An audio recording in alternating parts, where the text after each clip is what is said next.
Malaysia yang mengutuk kekejaman berterusan rejim Zionis di tebing barat dan Gaza terus menyuarakan bantahan terhadap insiden terbaru pembunuhan wartawan Al Jazeera oleh tentera Israel.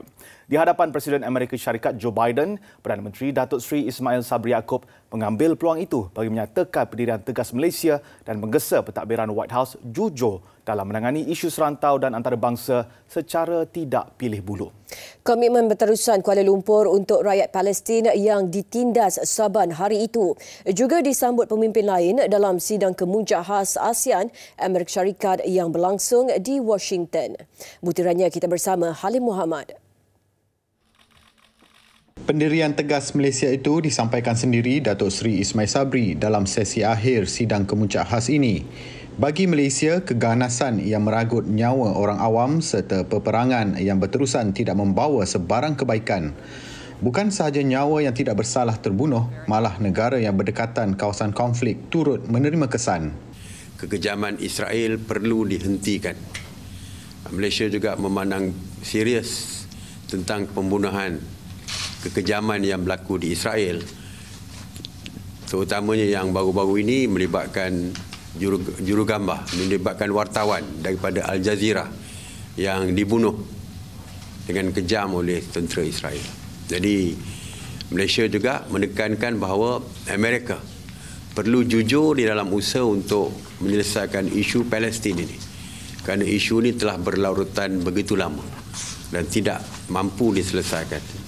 Terbaru, seorang wartawan veteran Al Jazeera, Shirin Abu Akleh, ditembak mati oleh tentera Israel ketika membuat liputan serbuan ke atas kamp pelarian Jenin di tebing barat yang diduki. Justru, selaku kuasa besar dunia, Amerika perlu bertindak menghalang penindasan dan pembunuhan orang awam oleh Israel seperti yang diambil pentadbiran Presiden Biden dalam isu Rusia-Ukraine. Kalau Amerika begitu cepat bertindak apabila kes berlaku di Ukraine, kita nak tindakan cepat juga dilakukan untuk menyelesaikan isu Palestin ini. Turut dibangkitkan Malaysia berkenaan isu Laut Cina Selatan yang perlu kekal menjadi kawasan maritim bebas dan tidak tunduk kepada mana-mana kuasa besar. Malah Malaysia juga melihat isu perang antara Rusia dan Ukraine perlu diselesaikan secara rundingan termasuk berkaitan pelarian Myanmar. Kesan daripada perang ini adalah membawa kepada pelarian, dan yang terkesan teruk akibat pelarian daripada Myanmar ini adalah Malaysia sendiri.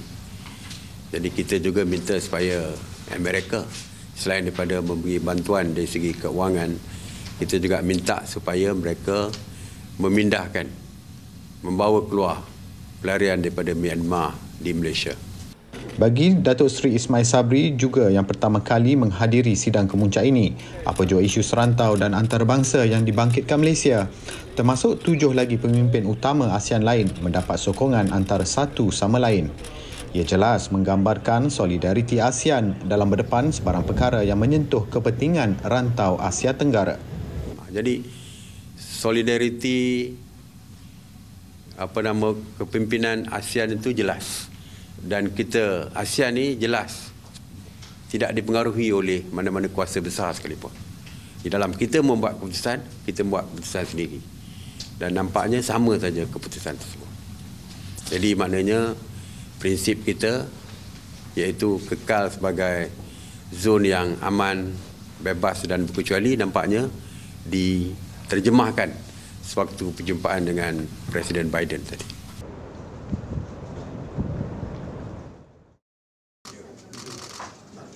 Berkaitan ekonomi, Perdana Menteri yakin banyak pelaburan bakal dibawa balik ke tanah air. Potensi untuk pelaburan di Malaysia begitu besar sekali. Ramai yang berjumpa dengan saya semalam janjikan bahawa mereka akan, mana yang telah pun ada investment di Malaysia, mereka akan menambahkan lagi pelaburan mereka, dan yang baru juga berminat untuk melabur di Malaysia. Bagi Perdana Menteri juga, sidang kemuncak khas kali ini bersama Amerika Syarikat disifatkan berjaya. 8 pemimpin utama ASEAN yang hadir di Washington ini kekal bersolidariti ketika berdepan Amerika Syarikat yang membangkitkan isu-isu serantau termasuk dasar luar yang jelas memihak. Atas dasar kepaksian ASEAN atau ASEAN Centrality, gabungan 10 negara Asia Tenggara ini sepakat berbaik-baik dengan semua pihak lebih menguntungkan daripada berpihak kepada negara tertentu yang mampu mencetuskan konfrontasi yang tidak sepatutnya.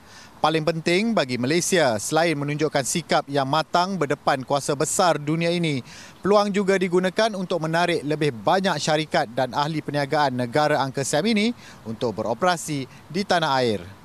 Laporan Halim Mohamad dari Washington DC untuk TV3.